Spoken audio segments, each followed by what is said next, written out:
So I don't know if you've noticed this. Maybe you have. Have you noticed that there are those in this life that are better off than you are? And then there are those in this life whose circumstances are not as good as yours. Have you noticed this? So, case in point, I have never really worried about being very fashionable. I know it surprises you. I figure if I have a pair of shoes and socks, and if I have a shirt and a couple shirts, maybe two. When Karen first met me, I had all black T-shirts and a pair of jeans. In fact, quick story, this is for free. When I went down to Oral Roberts University, I didn't realize that you had to have a hair code. So I got 3 haircuts the first day. And then I also didn't realize there was a dress code.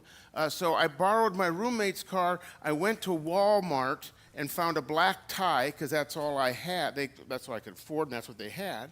And then I thought I would be kind and vacuum out my roommate's car for letting me borrow it. And while I'm vacuuming, I'm not used to having a tie on. It got sucked into the vacuum. And so I went through that first semester of seminary with a tie that was all. So fashion has never been my main thing. And so sometimes Karen will look at me and say, "You need to dress better. You're the lead pastor of a large church." And I say, I don't know. But then I see someone like this. And I start to feel pretty good about myself. Maybe I'm not failing in that area of life as much as I thought I was. How many of you have ever gone, your spouse is cooking, and they call you and say, on the way home, just stop by the store and pick up an item? And so you go in. So, for example, for me this last time, it was baked beans. Have you seen how many different baked beans there are? And so you end up calling and saying, which kind? And now with FaceTime, you can do this. I don't know if this guy is a genius or I feel sorry for him, but he has his wife take a poster board, true story, and she cuts out what she wants, and then he just walks around with one of those poster boards. Well, sometimes in life I can encourage people, and sometimes in life I need to be encouraged. So the Christian faith came out of the Jewish faith, right? You're aware of this? There's the Jewish faith is the umbrella. And then Jesus was Jewish. The first disciples were Jewish. So it comes out of the Jewish faith. Now, the Jewish folks in the early church, they weren't real pleased with Jesus because the religious leaders, they were hearing the disciples say basically that Jesus was equivalent to the Father. And that concerned them. And the Roman leaders, they weren't real pleased because they had a saying, Caesar is Lord, and the Christians were saying, no, Jesus is Lord. Jesus is the Lord of Lords. So the Romans looked at the Jewish folks and said, get your house in order. And so those who were Jewish Christians were no longer invited into the temple, and they were being ostracized, and in some places they were even being persecuted. So there's a guy named Saul. And Stephen was a Christian, and Saul was there giving what? Approval to stoning him to death. Now, this word for approval in the Greek, we could write this, Saul took complete pleasure in the killing of Stephen. Then Saul got his name changed to Paul, and Paul means small or humbled. So God had to humble Saul to be able to use him in a very powerful way. And so on the road to Damascus, that's what happened. And Saul became Paul, got his name changed, began to preach Jesus. He's sharing Jesus, but now the Jews are angry at him, so he goes and runs with the Christians. The Christians are leery of him, and they say, we don't trust you, and for good reason. Now, there's a guy named Barnabas. Barnabas means son of encouragement. But Barnabas' encouragement took Paul and brought him to the apostles. He told them how Saul on his journey had seen the Lord and that the Lord had spoken to him, and how in Damascus he had preached fearlessly in the name of Jesus. I know of a pastor that wanted to encourage his church. So he put this up on the screen, asked them to fill it out, and send it to him via email. I will and I won't. He said most of the people, I will was positive. I will lose some weight and take care of my body. I will become better involved in my faith, in the walk of Christ Jesus. I will spend time with those people who mean the most to me. And every now and then you'd get somebody silly that wrote, I will eat more cake because I don't know how much longer I have. Or one college kid, I will wear more deodorant because I won't do laundry as much. So they had some silly things, but for the most part, I will and I won't. I will and I won't. There's a book that says your best yes. And the author says the decisions we make dictate the schedules we keep. The schedules we keep determine the lives that we live. Simple but profound. And this is what Barnabas did. Barnabas made decisions to help his schedule to live the life he wanted to, and that was to be one who encouraged. I'm sure he needed encouragement, but he encouraged. One time, the Apostle Paul and Barnabas were going on a mission trip together, and they took a young guy, John Mark. John Mark was probably a teenager at this time. So they took this John Mark with them, and halfway through, John Mark said, this is overwhelming. This is too much. He wasn't mature enough to handle everything. So he left and came home. The next time they decided to take a trip, Barnabas said, we're going to take John Mark again, and Paul said no. And the scripture says that they sharply disagreed.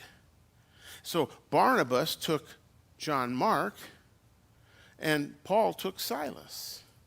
Now years go by, and Paul is in prison, and he's writing to his protege Timothy, and he says, only Luke is with me. Get Mark and bring him with you, because he is helpful to me in my ministry. The very thing that Barnabas had done for Paul, he's now doing for John Mark. He's finding people that need encouragement, bringing them up, lifting them up, being an Aaron and Hur, and helping them become the best that they can be.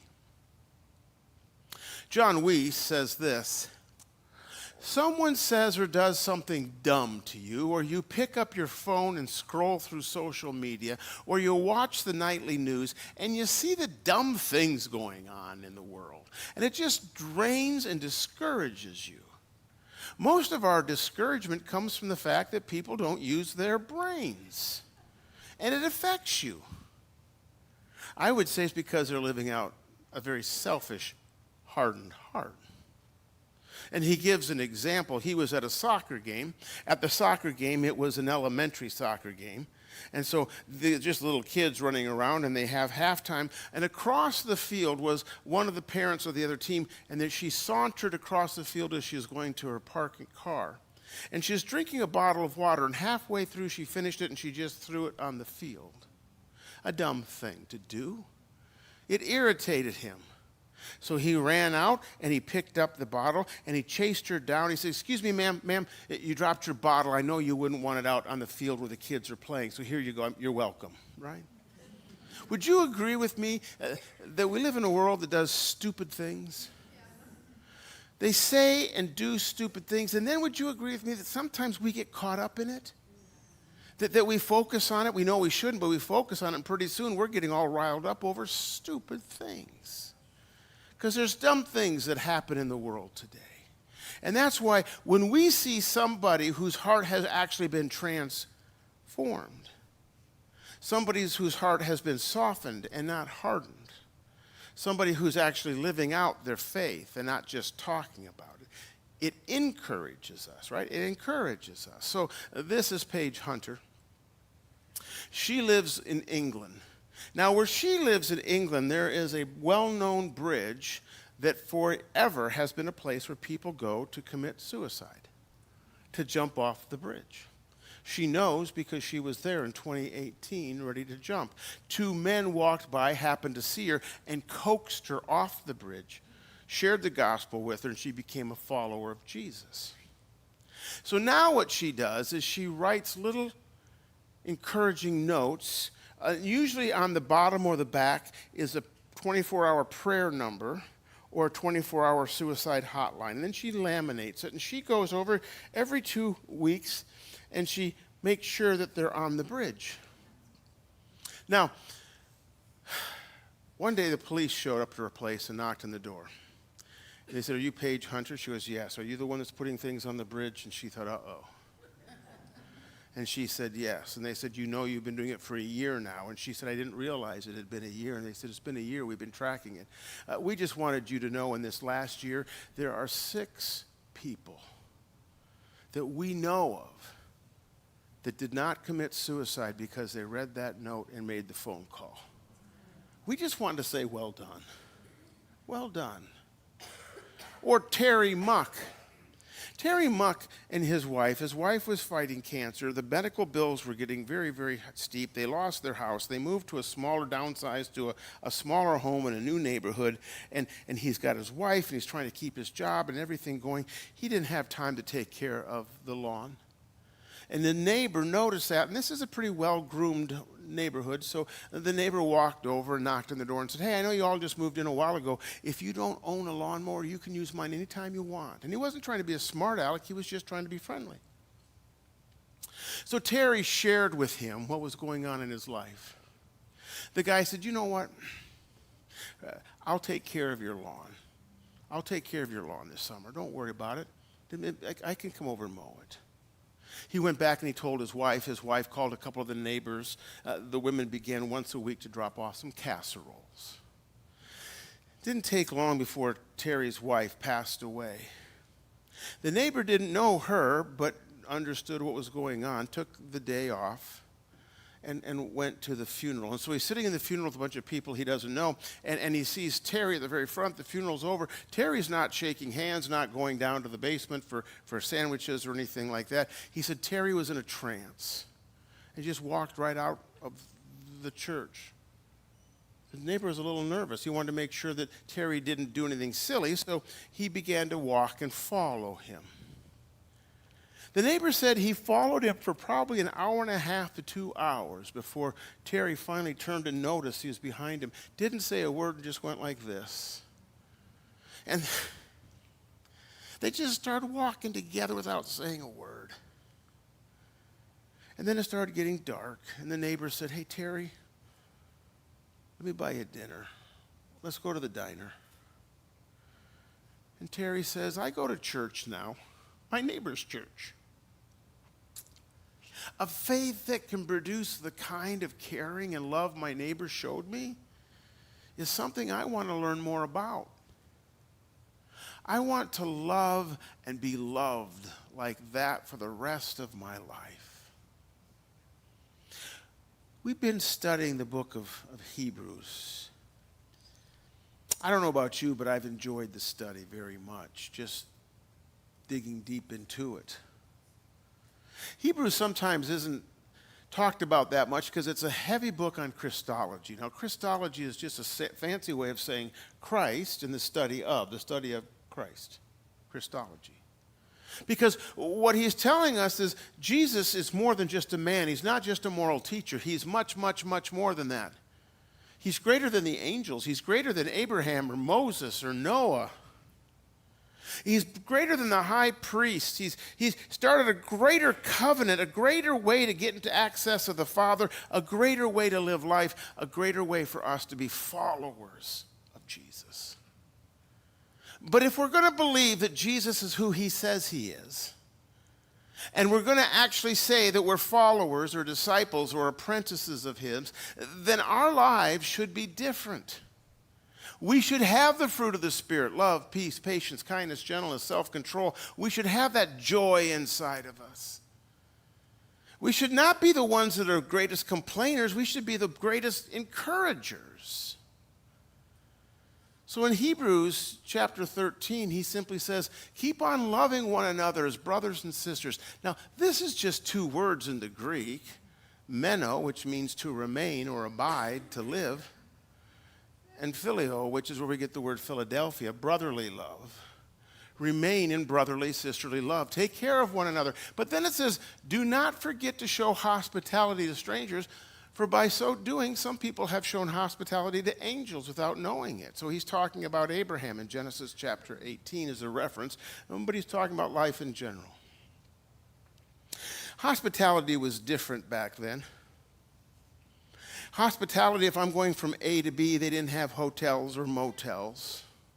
If you tried to go at night, there's a good chance you're going to be robbed by brigands or thieves, robbers.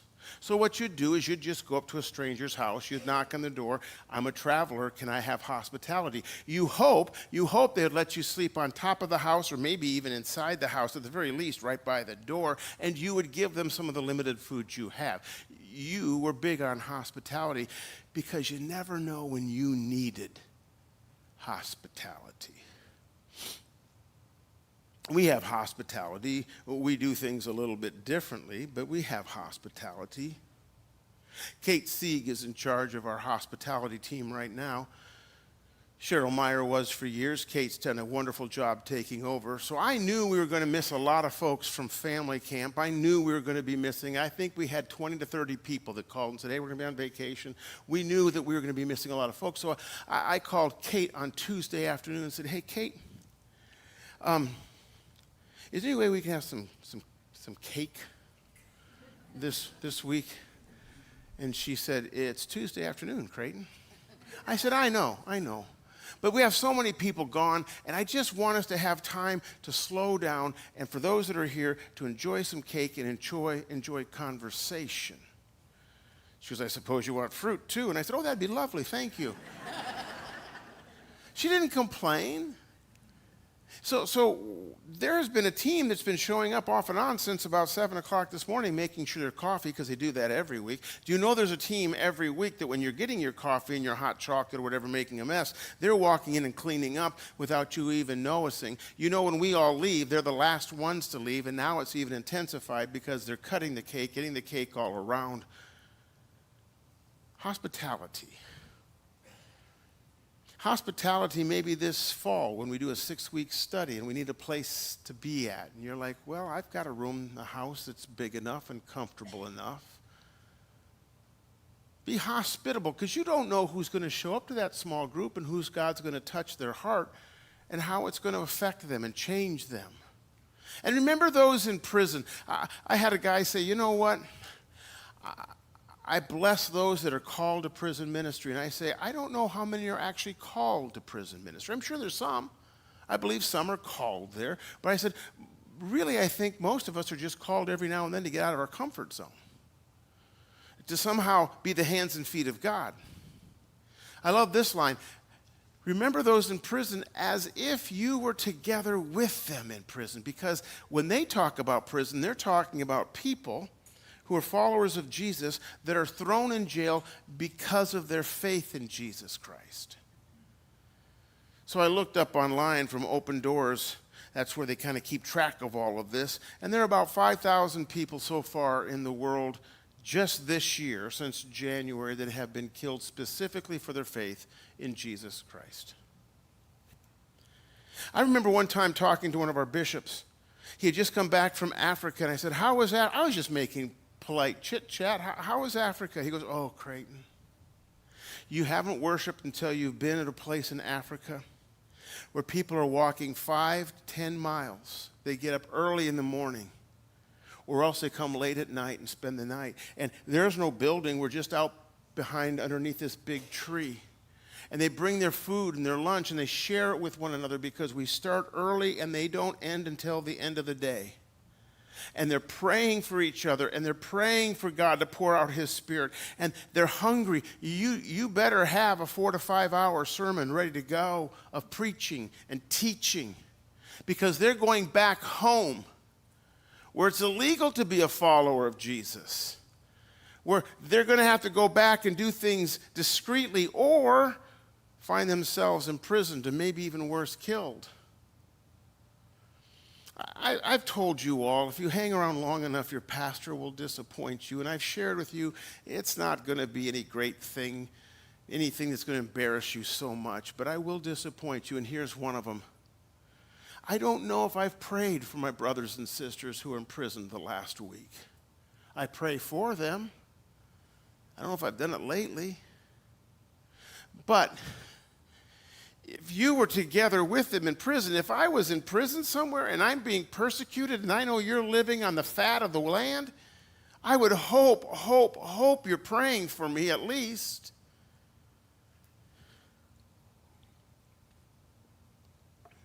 I haven't been doing that. I need to get better at that. Marriage should be honored by all, and the marriage bed kept pure, for God will judge the adulterer and the sexually immoral. Keep your lives free from the what?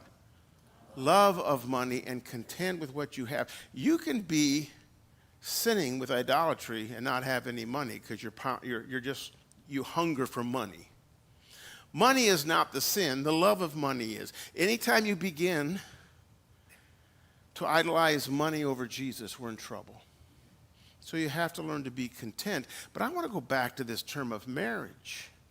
Should be honored by all, because we live in a culture that I don't think honors marriage. It's an old-fashioned idea to too many people.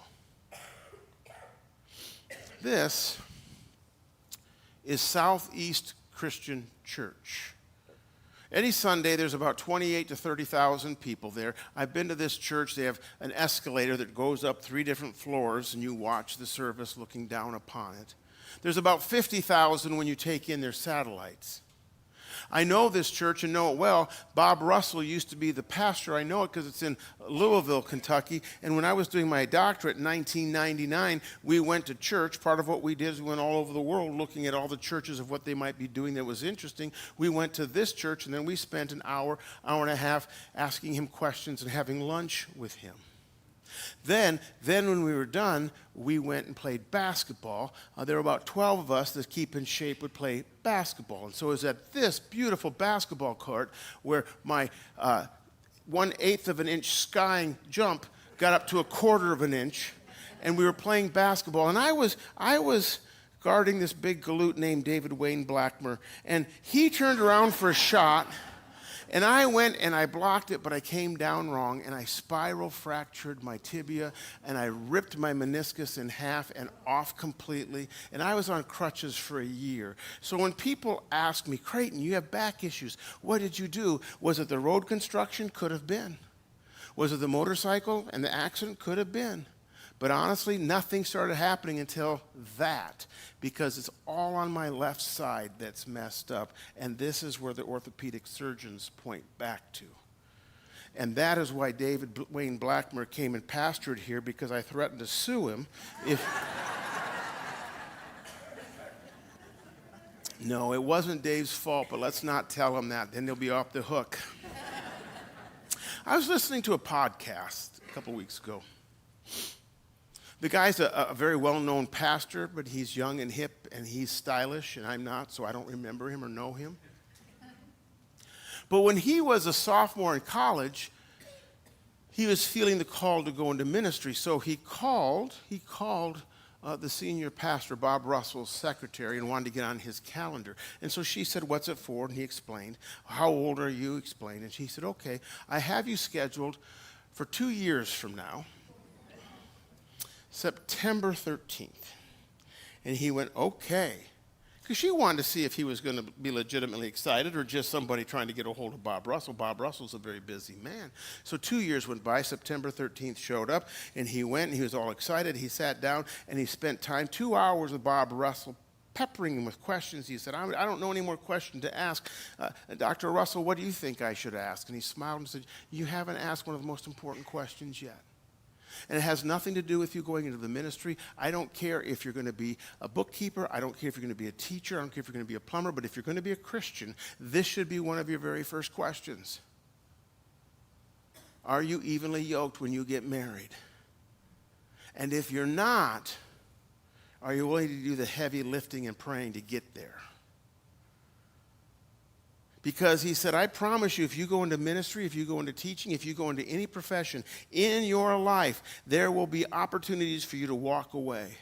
And we live in a society that says that's easy to do and you might as well do that. You better have somebody in your life that's willing to fight for that relationship, including yourself. By the way, as a side note, as he's walking out, he thanked the secretary.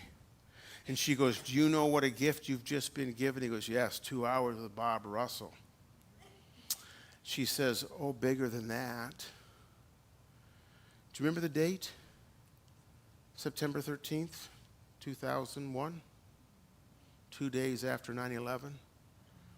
She said, every major media outlet, Good Morning America, and everyone has been trying to get a time with Bob Russell to ask for his input. And he said, I can't. This morning, I'm meeting with a young man to help him discern and to encourage what God might be doing in his life. Because God has said, never will I leave you, never will I forsake you. So we say with confidence, the Lord is my helper. I will not be afraid. Because what can mere mortals do to me? Don't drift. This is serious business. Don't drift. Dallas Willard is a philosophy professor and a theologian. He's passed away. But when he was in London, he saw a young woman who was homeless. He speaks about it in his book, Hearing God. He says, there was a woman among the street people who was about middle-aged. While she showed the marks of street life, she looked very much like many a wife at the center of a happy family. And I thought, whose daughter is she? Whose sister or mother or neighbor or classmate? And here she is, alone. We were downtown campus, and we had a video to promote Halo. We did a lot with Halo when we were down there. And so they had this video, and we had a church member who was sitting next to me, and as we're watching the video, I heard an audible gasp. And I looked over, and he goes, that's my sister. And I said, excuse me? He goes, we haven't heard from my sister 5-10 years. I didn't even know she's still alive. She's at Halo. She's homeless. I have a new grandson, my very first grandson. I've been over a couple times to smell that new grandson smell. But my granddaughter's my buddy, because I know her, right? They lived with us for 2 years, and she's, I don't know, not quite 2. She's what? How old is she? Somebody... 20 months. I don't know. Why do we do that? A year and some months. So she's 20 months. And so right now she's in a papa phase. And I just love this little girl. I got up this morning at 3:30 and then checked on her. And then I got out of bed at 4:30 and she was right there after us. So we've been up and having a great morning already. But I just love her little Harper.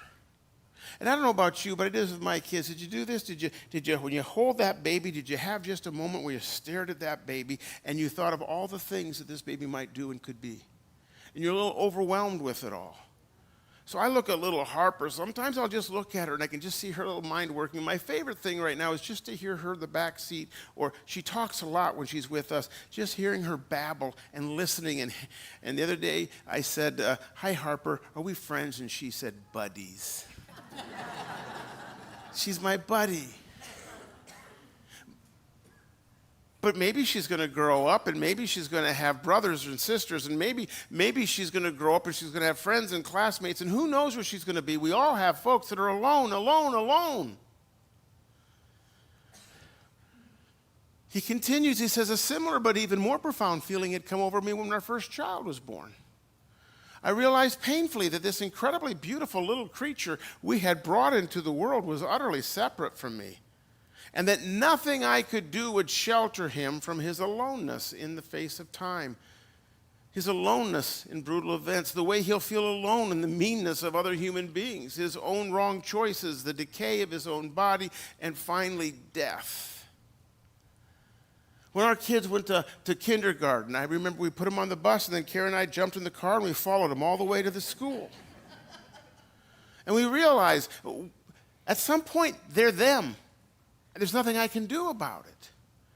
No matter how much Karen loves me, when it's my time to die and I'm lying on the deathbed, she can be there with me. But some things I have to just do by myself. It's simply not within human capacity to care effectively for others in the depths of their life and being or even to be with them in finality, no matter how much we may care about them. If we could only really be with them, that would be almost enough, we think. But we cannot, at least not in the way that would satisfy us. For all of us, the words of the old song are true. You must go there by yourself. And we all have those moments. This aloneness would be the last word on the subject, but for God. But God is able to penetrate and intertwine himself within the fibers of the human self in such a way that those who are enveloped in his loving companionship will never be. He put it this way in another book. He said, the cure for loneliness is solitude and silence. What? For there you discover in how many ways you are never alone. That is when you realize all the way that God has been present in your life and you just, surely he was here and I almost missed it. And he might have even been here through the church. So, in the book of Hebrews, Jesus has opened the way to God in a brand new, fresh way. A better way. And then he doesn't want us to run this race alone. He gives us the church, not just to come and care for ourselves, but to be encouragement for others. And then he asks us to welcome strangers. We have strangers that enter this building every Sunday. We ask them sometimes, do you feel like we're a welcoming church? He goes, oh, you got people standing at the door, and you have them at that door, and then even every now and then they'll say hi to me here. I guess that's welcoming. We have others that have sat here for quite some time. We have people that have been here for 10 years. Everybody thinks that they've been here forever. They must know a lot of people. They don't know anybody, and they've never gone to lunch with any of us. He asks us to identify with sufferers, to share our possessions. Ouch, now you're meddling, Jesus. And to join him outside the camp because we live in a stupid world, a world that does dumb things. And it requires people that are willing to have their hearts transformed and changed so that when we are interacting with them, we don't discourage them, we encourage them. That we're light in darkness. We serve a God who is greater than angels, greater than high priests, gave us a greater way into the throne room of God, and now is asking us to be greater than we thought we could be. We can even be better followers of his, and our light can shine bright. God's people said.